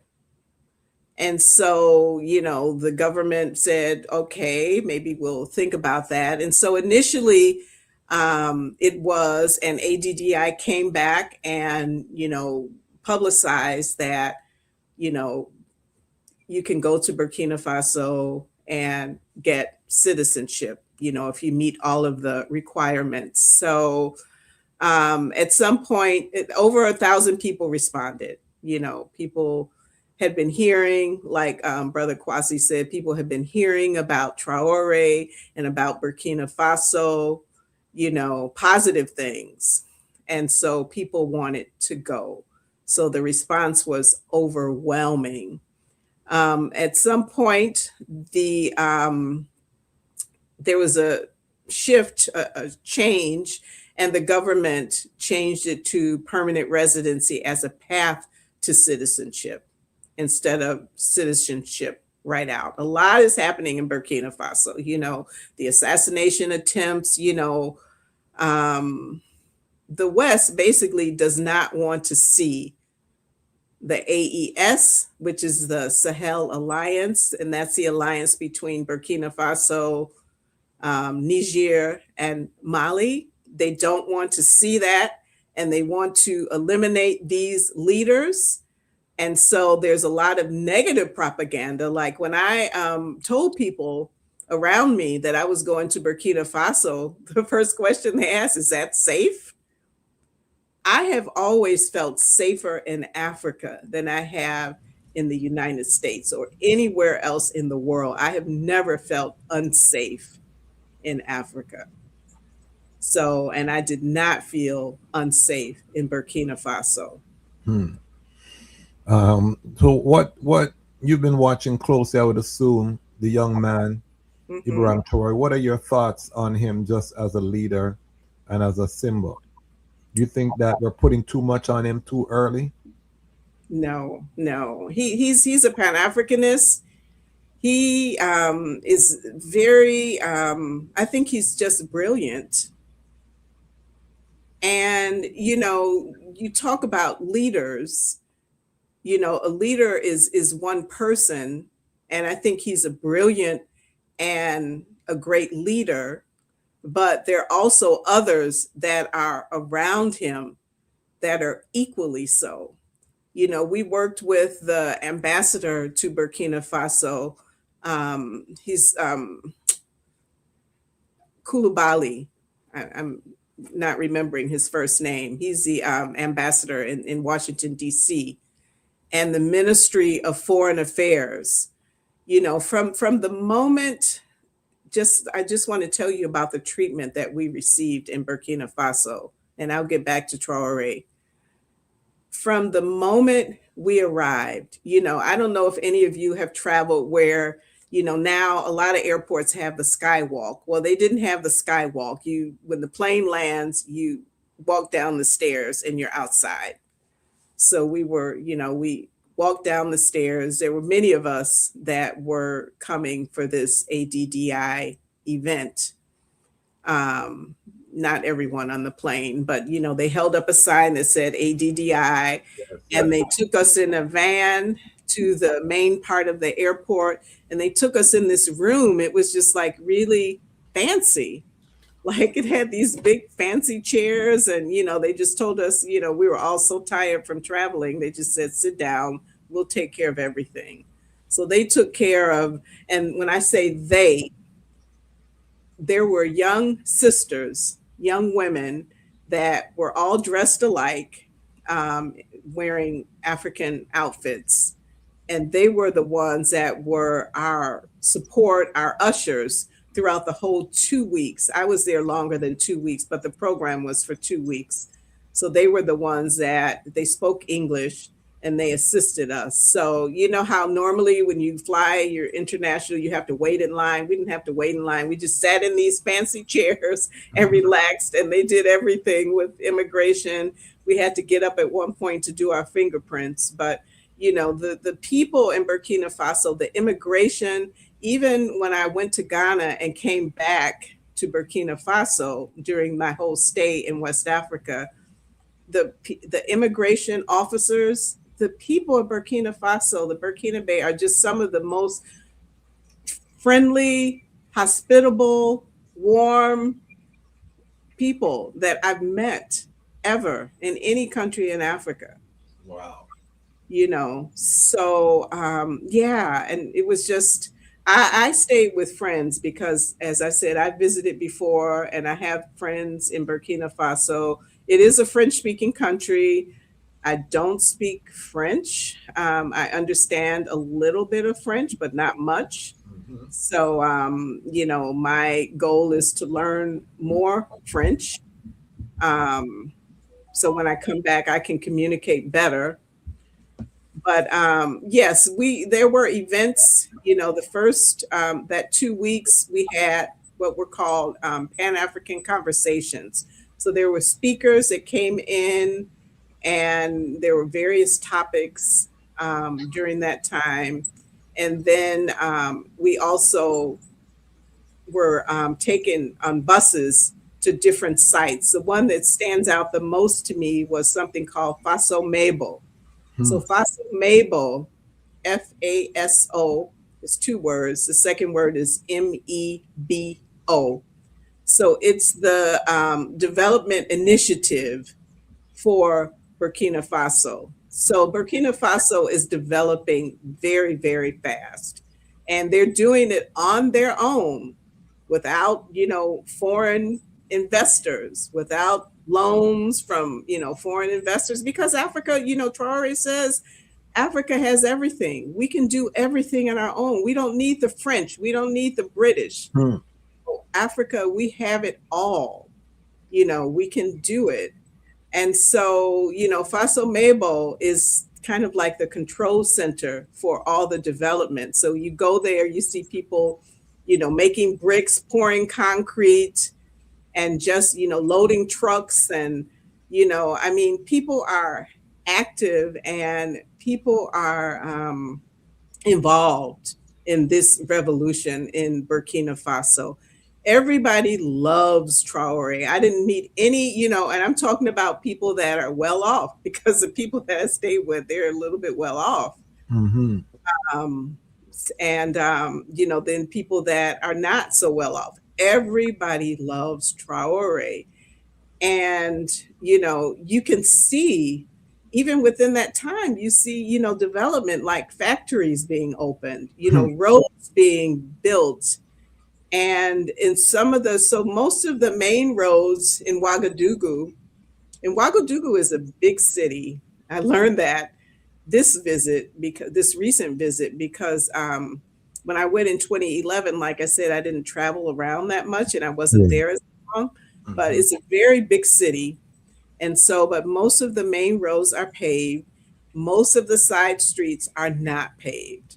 So, when I talk to people, the people that I know and I go into the neighborhoods, it's like, oh, this road is really bad. When are they going to pave your road? And they're like, Faso Mabo, it's coming, it's coming. So everybody, is confident that, things will change, things will improve, and everybody wants to play a role and is playing a role, the women, youth. Yeah. So in Ouagadougou, you see probably more motorcycles than you see cars or motos. Yes.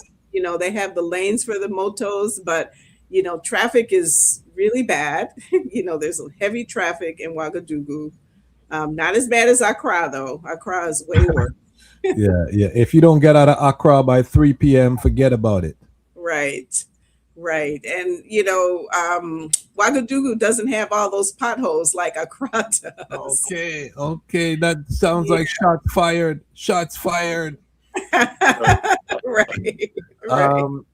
What do you say? This is a common refrain from some sector of Pan-Africanists that says Russia is a foreign investor. In AES tell the truth, basically implying that the AES is a Russian front or a Russian proxy.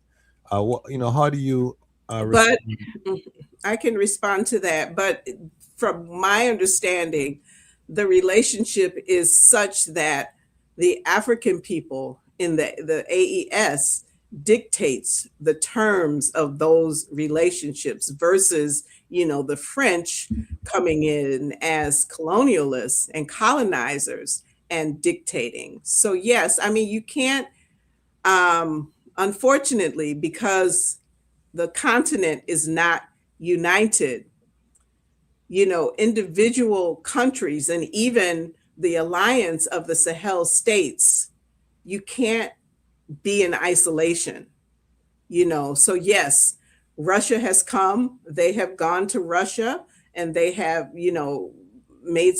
negotiated with them. They have gotten some things from Russia, but the Sahel is able to dictate the terms of those relationships. And they're not, just letting someone come in and tell them, oh, you need to do this. And, as the French and have also it's important to understand that in terms of intelligence sharing, satellites, you cannot be naive. If you are going up against the former colonial powers, you need access to infrastructure that's going to allow you to protect yourself. And that means forming alliances with either Russia or China. Right. That's the reality of geopolitics. You got to pick a side or else you will be on the menu. So one of the things that I feel good about is that the AES started its own development bank. That's to me the surest sign that they were serious. Right. When they nationalize some of the resources, you can nationalize, but that could still be squandered. The fact that they created their own development bank shows me these brothers are thinking long term. They're thinking futuristic, because this is where revolutions usually pop down. Is after the revolution, then you got to go get a loan from IMF and World Bank, and you're right back to square one, where they're setting the terms and you become a vassal state. So the fact that they started their own bank and the fact that they, nationalized gold, and right now you can imagine places like Ghana, all of these places, with the price of gold over $5,000 an ounce. This is a great time for African economies, because we're major producers of gold. And we have taken over these gold resources. That's one of the reasons that Ghana mandated that all gold sales have to be done through the government. They saw it coming because you'd have to be asleep not to see this coming. Um, Let me see here. Russian backed Derg overthrew Selassie. I'm going to do an episode. I spoke with someone who was very knowledgeable about the Ethiopian revolution, who was in the midst. And again, he communicated with I that the revolution was really sparked by the CIA and Israel in contravention because His Majesty withdrew support in 1973. Things went downhill, and he said the Russians only came in after His Majesty, after the Derg came to power. Then the Russians came in, but Ethiopia had very good relations with Russia, so they were not actively funding the insurgents prior. And then, of course, Cuba came in. So we're gonna do an episode because I also know an elder who was in Addis Ababa, 1975, when the revolution was taking place. So we're gonna go more in depth in that. But one of the things that we have to do is not be so knee jerk. There's a lot of Russian propaganda in the West. There's anti-Chinese propaganda. Now, I'm not a fan. I've been very clear on this platform that I don't fully trust the BRICS. Um, but I also overstand it in terms of choosing between the G7 and the BRICS. We're going to talk about BRICS every day, all day of the week, because of the terms that the BRICS countries are offering to Africans, the dignity. The G7 is not offering us any dignity. They're basically saying, be our slaves and bow down and give us everything and love it, you know? So this is why Ethiopia is part of the BRICS. This is why South Africa is part of the BRICS. This is why Uganda, Nigeria, all of these countries have applied for membership. So Africa and the global south is gravitating toward the BRICS countries. My issue is that when I see the power pictures of the BRICS with Xi Jinping and Vladimir Putin and President Modi, I still don't see Africa at the table. You know, every now and then Ramaphosa they shove him in there. You know what I mean? But when they're talking about the big power moves, Africa is not represented. So that's my concern with BRICS and all of the stuff that they're doing. Is does Africa really have leverage to make decisions, or are we just tagging along? And then also this new world order that these countries, I didn't like how, for example, China handled COVID. Russia and these countries, they were very restrictive, very draconian. So I'm not one of these people that's fully on that bandwagon. I'm a full believer that Pan Africans have to assert their sovereignty and the Lana Line movement. Elder, Yeah. say how you feel about that. Well, you know, Africa for Africans. You know, that's the number one. Africa for Africans at home and abroad. So we stand for the total unification of Africa under one government, one army, one continent, and so on. However, Africa needs friends. Africa, we cannot go alone. We have to have uh, people who we could work with, but it must be on a solid ground of what we'll call equality. You have to have equality on all levels, and respect, and honor, and trust. Um, Dealing with the French, dealing with the British, dealing with the American, and all these are talking about is not the regular, ordinary people. we're talking about the ruling classes in these countries, right? One time we just said Britannica ruled the waves, which is Britain, and America, the child of Britain,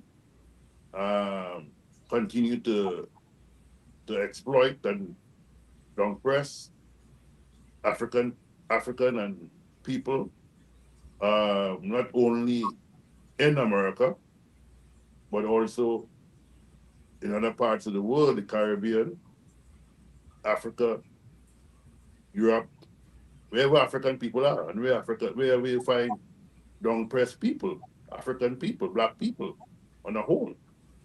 So we don't expect that countries can do it alone. Look, in France, granted so-called independence to Burkina Faso way back in 1960. And when Traore and them took over 3 years ago, there still wasn't paved roads. There was barely any feeder roads. Because what the Europeans, what colonialism has done, and we see it in the British Caribbean, we see it in Jamaica, we see it in Trinidad, we see it in Grenada and all these places.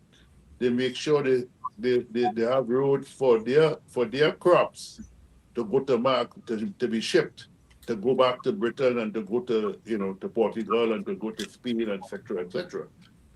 But they don't take care of the internal construction. So now you have in Burkina Faso, in Niger, in Mali, you have a whole new construction. I heard so many different boats and vessels and so on coming in there every day into Ghana with goods going to Burkina Faso, because as we know, Burkina Faso is very much a landlocked country. Yes. But nonetheless, the relationship with Russia, the Russian Federation, and the People's Republic of China is one of respect. Is one of respect. They have shown the leadership of these Sahel states respect.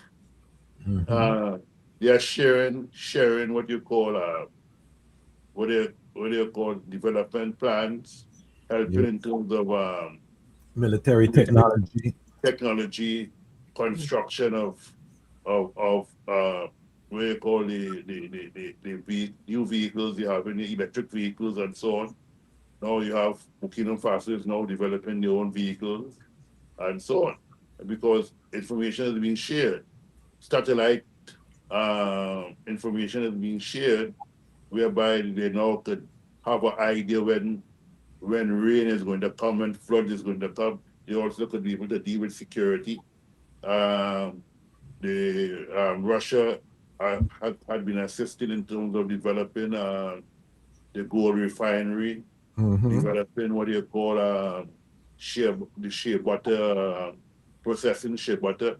So what you have would be coming out of some of these countries is what we call the downstreaming and upstreaming of products. Because when you send gold to places like Belgium, when you sell gold to places like to Germany and so on, and they are the ones who make the bulk of the money. They're the ones who, hence the reason that in the last 3 years, Burkina Faso was able to pay off, I think was the World Bank, a few $1 billion over the years, previous years. Burkina Faso and Niger have been fighting for last and second to last in terms of who the poorest countries in Africa and in the world. Yeah. So now you see it, and here it is. These are countries that are rich countries, rich in terms of resources, as Osajifo, Kwame Nkrumah always pointed out. He said, Africa is not poor. Africa is rich because the amount of natural resources, gold, silver, diamonds, uranium, platinum, emerald, and all these different things we have that the West needs. It's about time that we change that whole trajectory Yes. and direct things in a different kind of way. So when I hear the president of Burkina Faso, Ibrahim Traoré, say that we don't want when Saudi Arabia was getting ready to build, wanted to give X amount of money to build masjids and mosques. He said, no, we want schools here.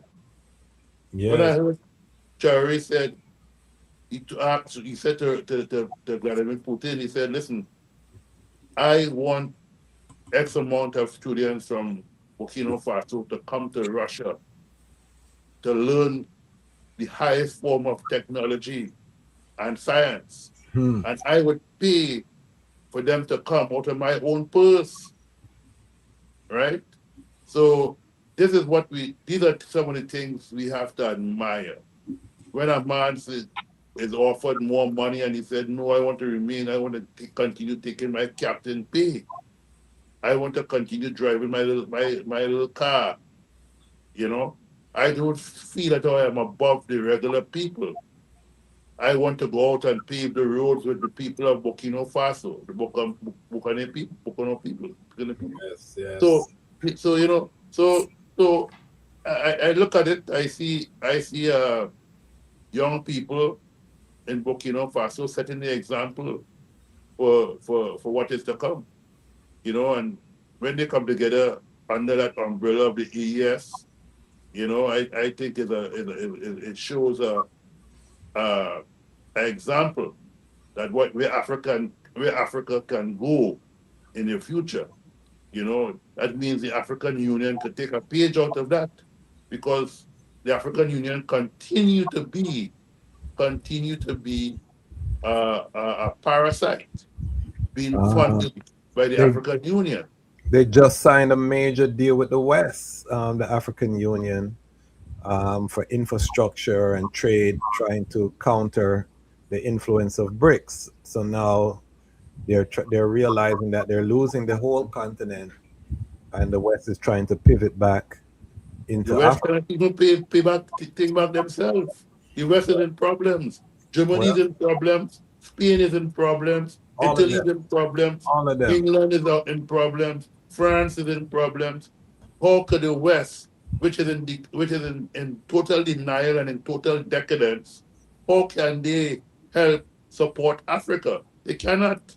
The budgets in the West is very much in a state of total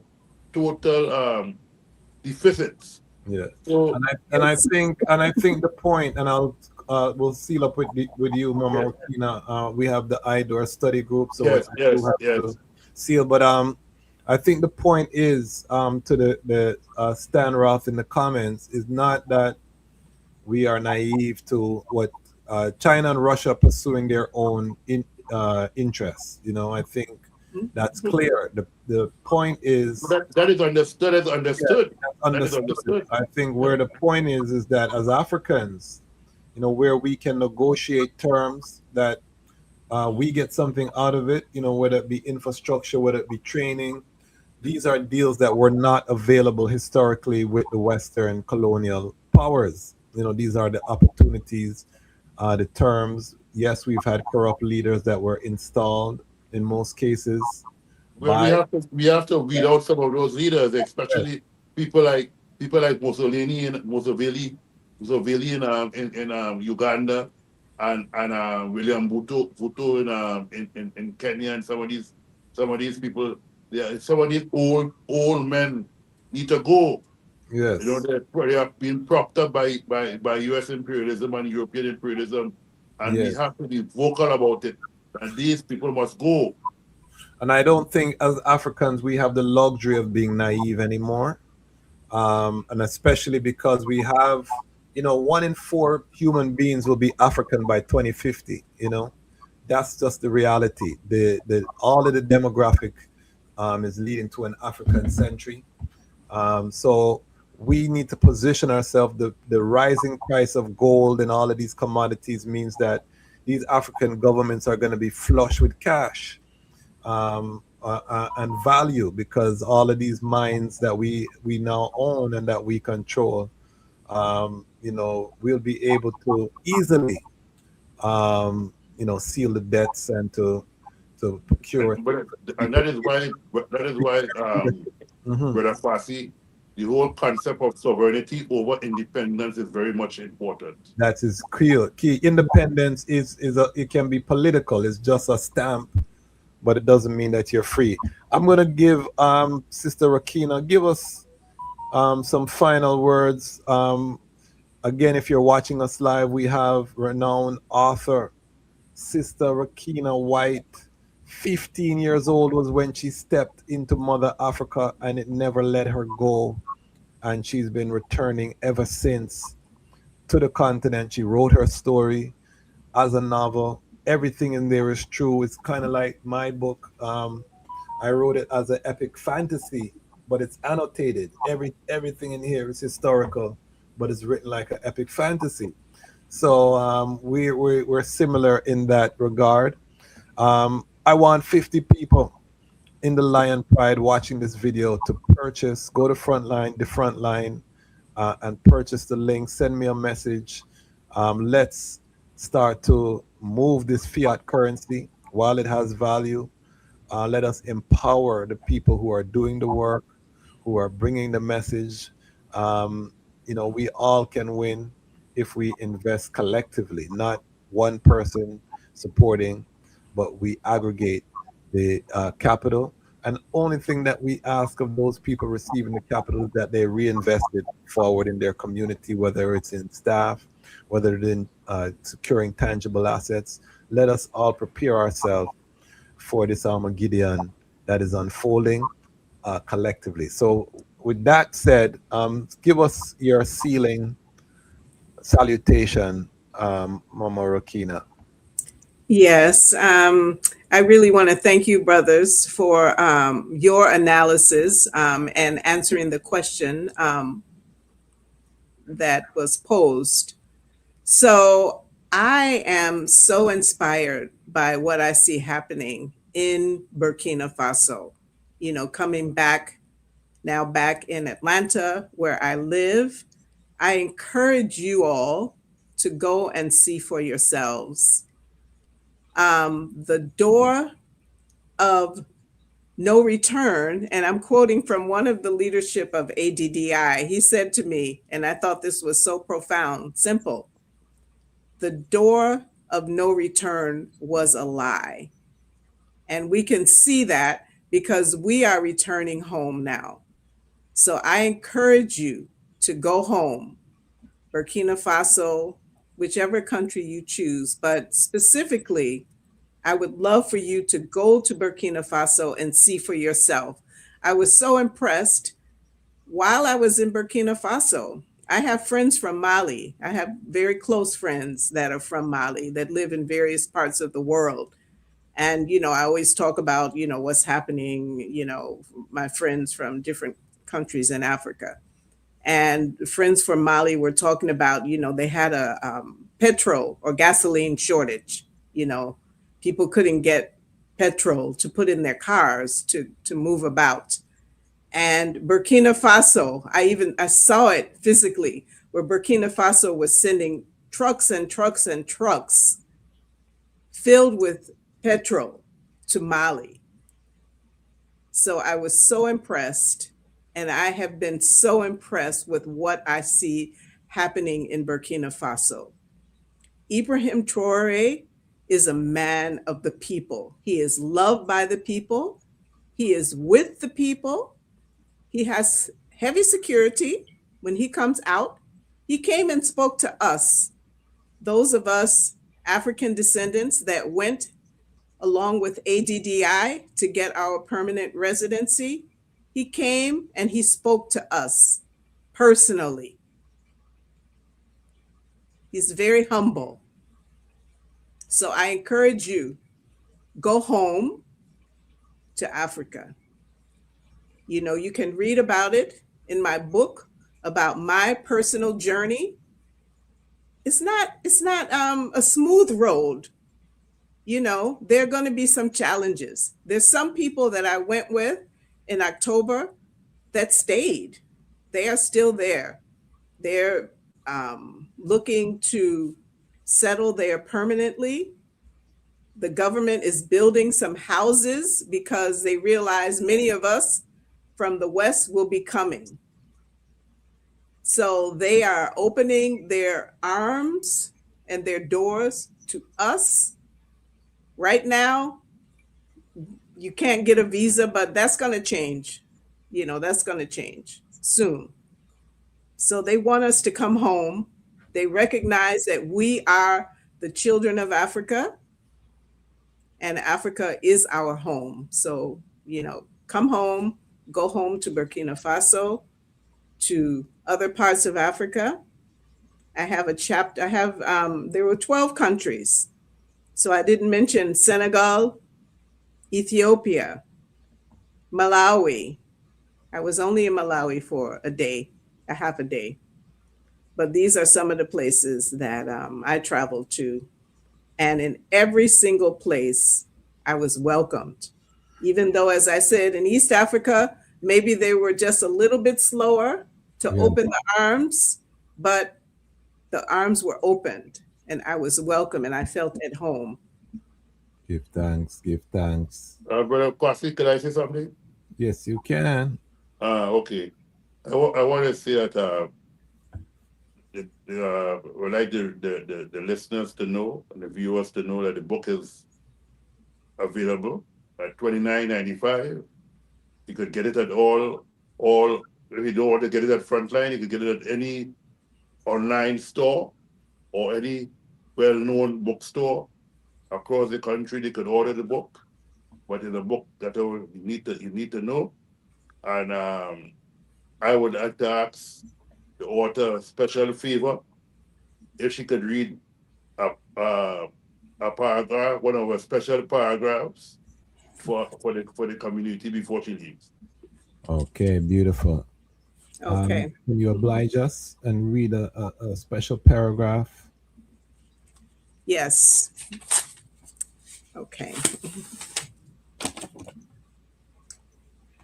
I awaken to birds singing, softly at first, then louder as more join in until the rooster takes over and crows its greeting, signaling another day. My eyes open, and through the haze of a mosquito net, I see colors, a katenge or wax cloth hanging on a hook beside my bed, a magnificent blue sky illuminated by a bright sun, and the oblong green leaves of a mango tree outside my window. The fruit is dark green and not yet ripe, but I imagine the taste of the sweet, juicy flesh. Soon they will be ready. Sometimes I glimpse a burst of vibrant blue, yellow, or red as a bird flaps its wings and dashes from the branches of a tree. There are voices, women talking in languages I do not know. But there is a camaraderie, a sisterhood that is undeniable, and I feel a connection. I greet them on the days that I am walking, and we smile. Some days I stop and linger a bit as I watch them frying bean cakes, plantains, or donuts. They offer me a stool, and I sit as they feed me staples of their delicacies. We laugh when we cannot communicate. That's just a little bit. Powerful, powerful. There you have it, family. Sistah Rakina, make sure you support. This is a worthy work. Before we go anywhere, let me just do this very quickly.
So powerful, so powerful. We're not Hurricane done. Melissa Response Tomorrow. Fundraising Webathon, Sunday, February 1st, 2026, 11 a.m. to 3 p.m. via RDDM Media. Keynote speakers, celebrities, artists passing through. Prince Ermias Saleh Selassie, Dr. Julius Garvey, Sister Carol, Julian Marley, Empress Sativa, Morgan Heritage, Kabaka Pyramid, Yemi Bolo, Muta Baruka, Janine Spragaben, Friza Islam, Dr. Bobby Price, and so many more. Lock it, Sunday, February 1st, 2026. That's right, 11 a.m. to 3 p.m. Eastern Standard Time. That's right, Rastafari Hurricane Melissa Response Fundraising Webathon. All right. So tomorrow, 11 o'clock, I hope to see everyone there supporting this worthy cause. The RMO, in conjunction with 32 other Rastafari mansions and organizations, coming together for a historic collaboration. I will be featured as one of the speakers in the presentation. So check it out. Lion Voice Network is one of the media sponsors of this effort. So make sure that the item all support. Give thanks once again to our elder, Ras Sekou. I want to big up our elder in the comments, Bongo Wisely, all of the elders who pass through, who support Ras Super. Big up yourself. All of the Lion Pride and the ones who have helped to make this community so vibrant. Big up yourself, Stan Roth. In the comments, I see Sam Benji checking in from Germany. Big up everyone. We're building something special here, and it's special because of the people that are in the community, the contributions that the item give. I still don't like how the Lion Pride treats Ras Roots. He's here donating by himself. He needs company. So next time, drop a $5, a $10, $20 in the stream, so that Ras Roots is not lonely. He's here setting such a great example of an active viewership. So big up yourself, Ras Roots. Big up to everyone who contributed something to the comments actively. Again, 50 people. We want 50 people to go and purchase this book. And also take a picture, send in the picture so we can send it to Sistah Rakina so she can use it as her promo. Let's help each other to grow. Collective security for surety. And there you have it, family. We will not stop. Why? Because the time has come for the Lions to tell our own story. And this is the Lion's Voice. Rastafari. Blessed love, this is Rashala representing for the Lion's Voice. See? Yeah, man. Keep it locked right there, sir. On to Zion we go. Lion Voice don't move slow, no. Rastafari rules and reigns, and we're going where the blessings flow. Keep it locked right there, sir. Saying Rashala said that. Lion's Voice. What are you waiting for? Come together, calling from near and far. know who you are. What are you waiting for? Rally up, it takes the dust. What are you waiting for? Ancestors paved the way for us. Yes, I am Ketis Oyonde, asking, what are you waiting for to come together? The time has come for the lions to tell our own story. This is the Lion's Voice. African pride, root of all nations, boy. I tried with the lion, the Rastafari. Lion of it tried with lioness like I too. Empress on the front line, we need you. Well, this is Medicine, the steady one, and you are now tuned in to the Lion's Voice Network. What the lion fought for do? Scorch them. Roast and parch them. I will never stop, hail the Most High, and I will never stop, call Rastafari. Blessed love, this is Kushite representing for the Lion's Voice. We are here to tell our own story, Rastafari. Empress Manel, and I young scientist. Oh, you're wrong. Universally unfold, be told. Oh. Blessed love, this is Itege Idama, and it's time for the lioness and the lion's voices to be heard. This is the Lion's Voice, Rastafari. Yo, blazing fire, yeah man, this is Ras Sekou out of Belize, and the time has come for the lions to tell our own story, right? Yeah man, we blaze fire, burning the wicked and the dirty vampire. Yeah man, Ras Sekou said that, blazing fire, lion boy.